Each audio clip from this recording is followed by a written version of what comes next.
AI is creating demand for a new kind of entry-level worker. To find out what that means for the U.S. economy, I took a trip to the Midwest. I just got to Ohio to report on a story as to why the AI revolution is bringing a labor mismatch to towns across America. You feel like a superhero up there. I'm proud to tell people what I do. Kyson Cook is a 24-year-old AT&T premises technician helping connect fiber into homes and businesses. We are pretty much telephone pole to the gateway. The gateway is your modem or your router. That's your actual fiber optic itself. Wow. And we run a line from the pole to the house. I feel like a cowboy up there. Kyson's job doesn't require a 4-year degree. And as AI drives demand for data centers and the fiber networks that connect them, AT&T CEO John Stankey told my colleague Steve Leisman in an exclusive interview that the company needs more workers like Kyson. You need something to transport all that traffic that has to get in and out of those data centers, and that's fiber infrastructure. And we're building fiber right now faster than anybody else in this country that's going to be essential to the AI generation. We've brought in probably 10,000 technicians over the last 3 years that are the front side of this, trying to make sure everybody's connected and has access to our fiber and wireless networks to do things. We'll do a 3,000 this year. We find that we've got to go out and find them, train them, and send them to come in. It's not like we're growing them on trees in the United States. It sounds like you're saying there's sort of a misalignment between what the structure is to provide and train employees and what business, especially AT&T, needs. Yeah, I probably have a point of view personally that as a society and within the United States, we put a huge premium and value socially on a college degree. And yet we're short HVAC repair people, we're short electricians, technicians that can go in and work on fiber like we talk about. We maybe have missed the mark in some places. Here's how the new AI economy is changing the career ladder.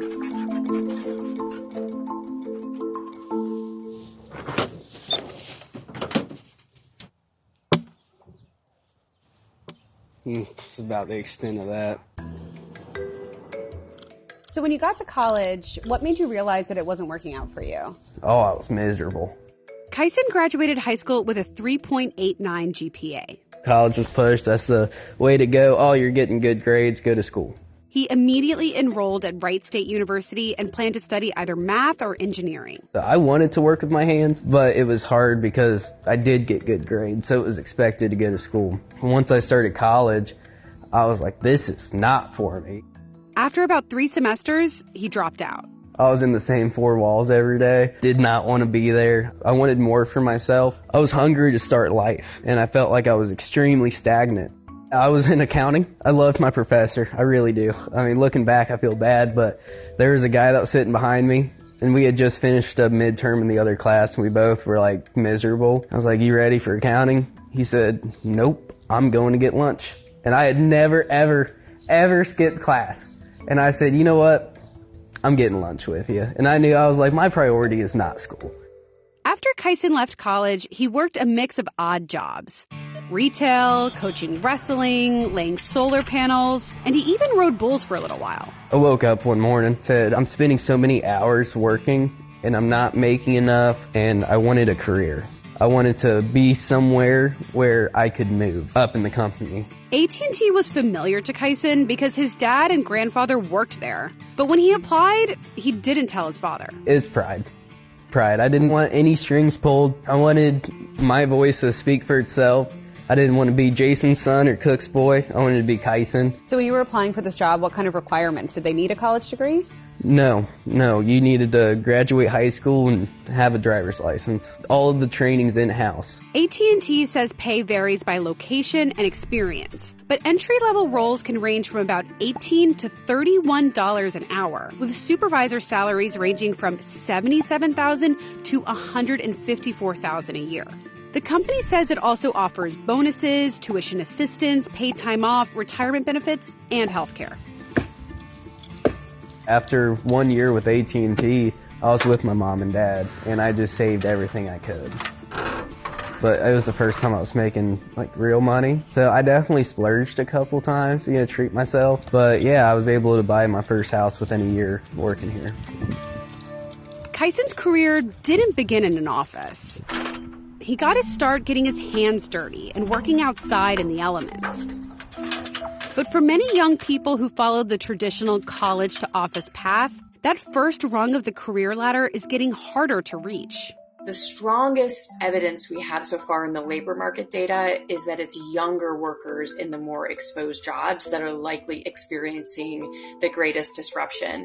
Lee Tucker, a senior economist at the Census Bureau, looked at early career workers between the ages of 22 and 24. What I find is an immediate 9% drop in hires after ChatGPT was released. This is the cause of an explanation for a loss of about 150,000 early career jobs over the period that I'm able to observe after ChatGPT was released. It's really hard for us to say that every piece of this decline is specifically because of AI, but it does look like AI is a contributing factor. That uncertainty has policymakers watching the labor market closely. The White House recently told CNBC that AI isn't leading to mass job losses. There's no sign in the data that AI is costing anybody their job right now, but we are studying the future of AI and what it means for the workforce, so we've got a big task force on that. So far, AI hasn't shown up as a broad layoff shock in the headline jobs numbers. But hiring is a different story.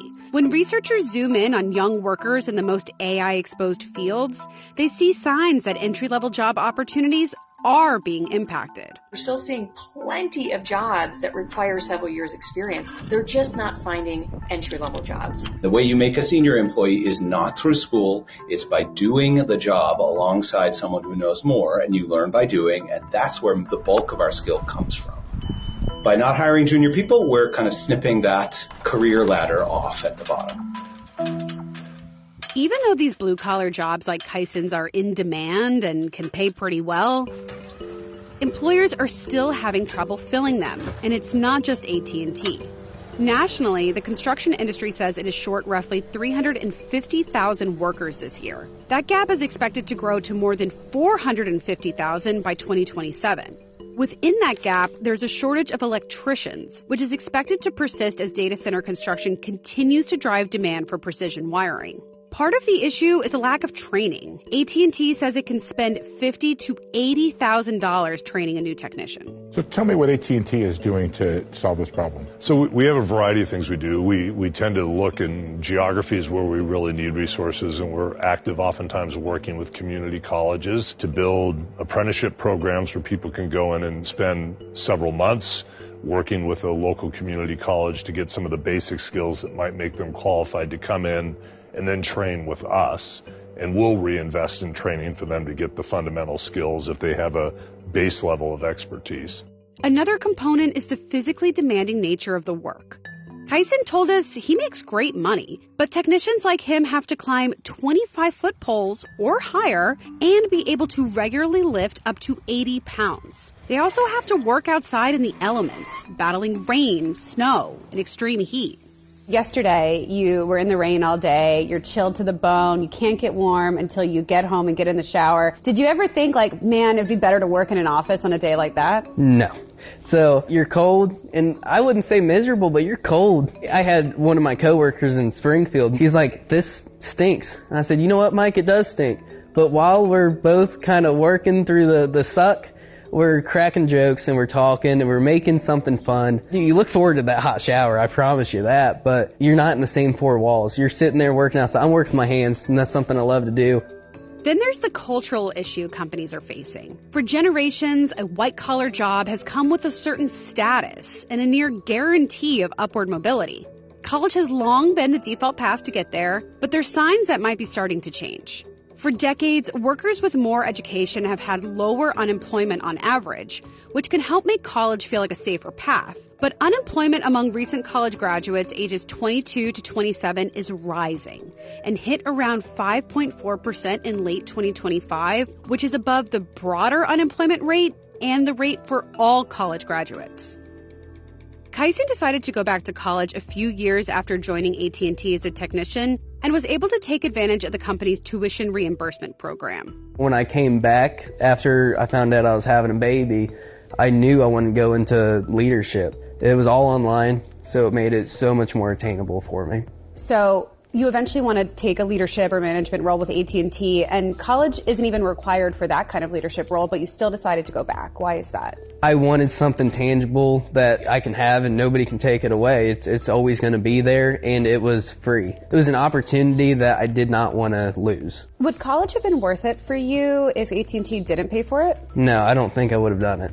Instead of paying off student loans, I'm able to create a future for my daughter and I through investments. And I'd much rather use money for investments than paying off student loans. How different would your life look like right now if you had taken on student debt? I would be 2 years out of college, working a job, making less than I am now, not even owning a house at this point. In my opinion, I would be behind versus where I'm at now. When I came back the second time, I had a goal. I wasn't just going to school because I was going to school because I was told to go to school. I was going to school in order to better myself within this company. And to do so, I decided to go the leadership route. What I was learning mattered to me way more. I think we're at a moment to shift, and so we probably ought not to just assume that sending everybody to a 4-year degree is the right answer. We should be more thoughtful about what that 4-year degree needs to look like or what that advanced learning needs to look like, and also ask, does all work require that? At AT&T, about 90% of our positions really don't require a 4-year education in order to be successful and move forward, and I'm not sure that that's going to change dramatically moving forward. I feel secure with my job, and I know I'm living comfortable, and I didn't have to have a degree to be here. What would you tell an 18-year-old that feels like there's just one script or plan for them? Keep your options open, because no 18-year-old usually knows exactly what they want to do, and life doesn't always turn out how it's planned.